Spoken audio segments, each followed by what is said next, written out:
bam. That's how you do it. Bam, Morosi, and it happened. We have we have a catcher that signed a 3-year deal in Minnesota, and tell us about Christian Vázquez's new contract and new home. First of all, Matt, I would wish to announce my retirement as the insider on this show because you could clearly handle it better than me. So I got to give you credit for that one, Matty. I'm now 1 for about 160 on those. But it's a really good one because Christian Vázquez, of course, a World Series champion twice over and someone with whom you can trust both offensively and defensively. To your point, an excellent compliment indeed for Jeffers, and this is a pitching staff that in the increasingly competitive American League Central, we talked yesterday about how good we expect both Cleveland and potentially Chicago to be in 2023. Vázquez, we know, had greater potential to contribute than what we saw with Houston down the stretch because they were already so invested with Martin Maldonado. Well, now he's got a chance to really step forward. You see it there with what he does behind the plate in terms of his framing, defensive runs saved, one of the truly elite defensive catchers in our game. And remember, amid all the changes to Major League Baseball in 2023, we do not yet have the automated strike zone. That means the ability to frame pitches, present pitches, as catchers often like to say, remains as important as ever. And Vázquez on that score is one of the very best in the world. I tell you what, I got a chance to really talk with him at the World Series, and being able to be around Maldonado and soak up all that he had, all the experience, everything else, and what he brought from Boston himself is really so overlooked with this guy. You know, his knowledge behind the plate, his ability to see the field, understand it. Really impressive talking to him. A reasonable deal, too. Makes a lot of sense on both sides. 30 million. For 30 for Christian Vázquez. Hey, we had a conversation earlier without you on Chris Bassett's new deal going to Toronto, and the question for you regarding Bassett is what does that contract do in the free agent market for some of the top remaining starting pitchers, specifically the guy on our screen right now, Carlos Rodon? Yes, I think, Matt, Rodon is now the focal point of so many of us looking at the free agent market to see where he is going to go next. Now, our colleague John Heyman has reported the Yankees are poised to make an offer to Rodon. It's not clear if that's already happened as of this morning, but it appears to be on the way, according to John's reporting. We also believe the Giants, who, as we know, were still involved in Kodai Senga pursuing him, are also still involved in pursuing Carlos Rodon.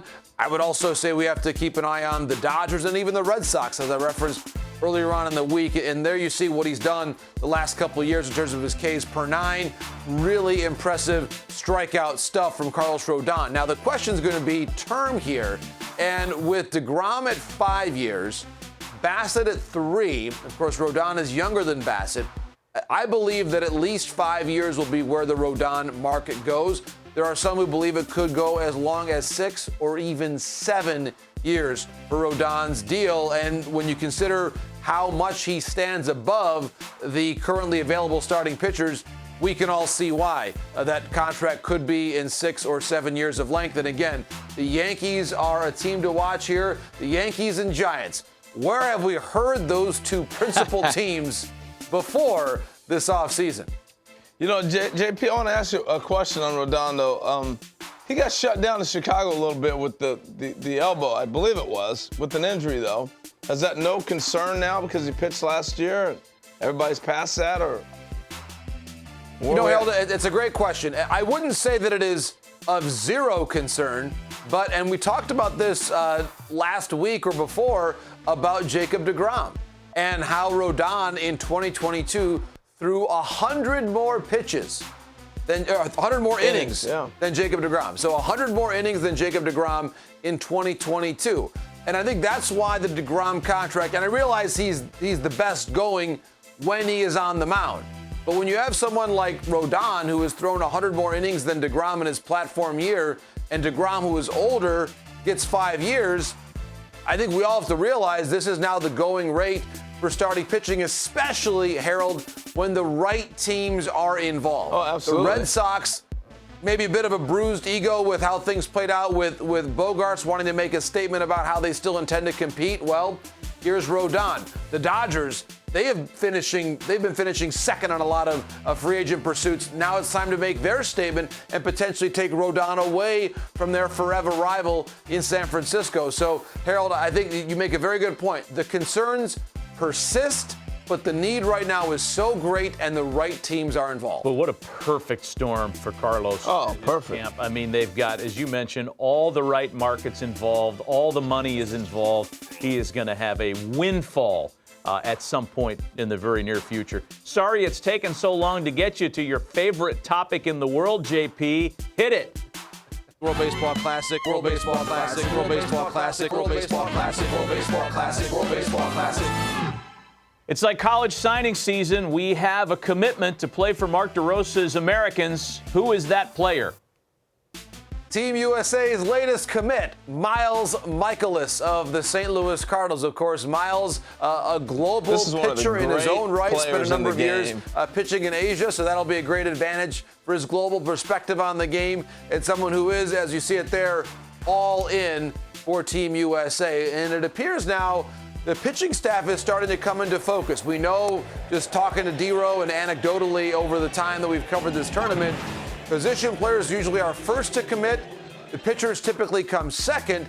And now you're seeing basically half or maybe even more than that, 60% or so of the staff is committed. And especially key, the starting pitchers. Merrill Kelly now, Miles Mikolas, Wayne Wright, Logan Webb, Nestor Cortez, Kyle Freeland as well has committed. So that's, from where I sit, more than enough starting pitching. And I think it's important to point out here, guys, this tournament is a 2-week sprint. A 2-week sprint for Team USA. They play 4 group stage games, and then comes the knockout round, as it were, in Miami. So a lot of really high-pressure games from the very beginning.